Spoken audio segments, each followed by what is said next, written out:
Please kindly click on the red subscribe button below this video and subscribe to our YouTube channel. Thanks, God bless you as you do this.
You have a sweet coated oil. That cost Ever more. since I met you, my mouth is looking so. Tola! Tola, what's happening here? We're having a conversation. Wait, morning. Mom, what's happening?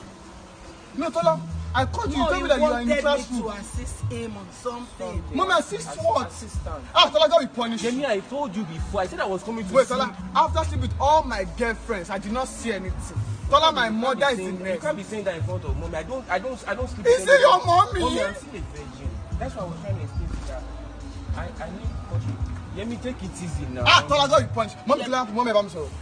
Mom, what are you doing with Stop Tola? calling her mommy. She's a young girl now, pretty young girl. Actually, he came to me for an assistant. Mommy, you should assist Yeah, for an assistant. Assistant, you cannot render to me your son. Ah, Tola, God will punish you. Mommy, I don't. Ah, Tola, God. Mommy, I don't. Thank you so much for watching our videos, and importantly, you need to subscribe because we drop videos almost every day. And how to subscribe? There's a circle here written Gua TV. Click on it, you see a subscribe button. Click on the subscribe button. That's all. And if any event just take place or you heard something, just go on YouTube, search for Gua TV. You see the. And if you have a big show coming up, any event, you can call us.